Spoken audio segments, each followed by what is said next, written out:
গিয়েছিল, সেখান থেকে ফেরার পথে একটা কালী পুজো ছিল, সেখানে কালী পুজো দেখে ফিরছিল আর কি।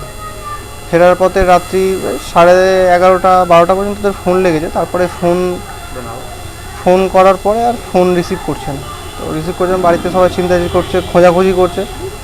ভোরবেলা থেকে ওদেরকে খোঁজাখুঁজি চলছে। হঠাৎ করে সকালবেলা ওখান থেকে খবর আসে যে এখানে 3 জন অ্যাক্সিডেন্ট হয়ে পড়ে আছে খাল্লা, এই তেঁতুলমুড়ির ওখানে।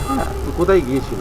ওরা গিয়েছিল তোমার খাল্লা সাবগাছতলা, তেলিবেরিয়া। ওখানে ঠাকুর দেখতে গিয়েছিল, কালী পুজো ছিল, পুজো দেখে ফিরছিল আর কি।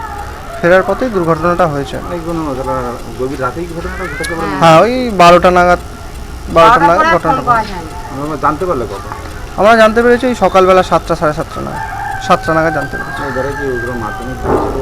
হ্যাঁ, ছেলেটি এইবারে মাধ্যমিক দিয়েছে, পাস করেছে। এবং আরেকজন যে ছিল রাকেশ, ও একদম ছোট 9-এ পড়ে। আর আরেকজন ছিল বিকাশ ঘোষ, এই আনুমানিক 33-34 বছর বয়স হবে। দুজনেই মাধ্যমিক দিয়ে? না, একজন 9-এ পড়ে, একজন মাধ্যমিক দিয়েছে। অকালে ঝরে গেল প্রাণ বিসর্জন দিলেন। যেটা পারিবারিক সূত্রে জানা গেছে যে গতকাল রাতে তারা একটি অনুষ্ঠান দেখে ফেরার সময় ওই রাত্রি 12টা নাগাদ জয়পুর খাল্লা রোডের আমাদের তেঁতুলমুড়ি সংলগ্ন এলাকায় একটি বাইক নিয়ন্ত্রণ হারিয়ে গাছে ধাক্কা মারে এবং ঘটনাস্থলে 3 জন প্রাণ হারায়।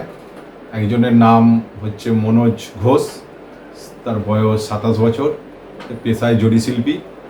আর খুবই বেদনাদায়ক ঘটনা, দুজন এই পরীক্ষা দিয়েছিল, মাধ্যমিক পরীক্ষার্থী, দুজনেই সম্মানের সঙ্গে উত্তীর্ণ হয়েছে, যারা বামনদাস হাই স্কুলে পড়তেন, স্থানীয় আমাদের হাই স্কুলে। একজনের নাম রিতেশ ঘোষ আর একজনের নাম রাকেশ মণ্ডল। তো এই 3টের প্রাণ একই পরিবারের ঘটে যাওয়ায় মর্মান্তিক দুর্ঘটনা ঘটে, যে তাদের নিহত হওয়ায় এলাকায় ব্যাপক শোকের ছায়া নেমে আসছেন।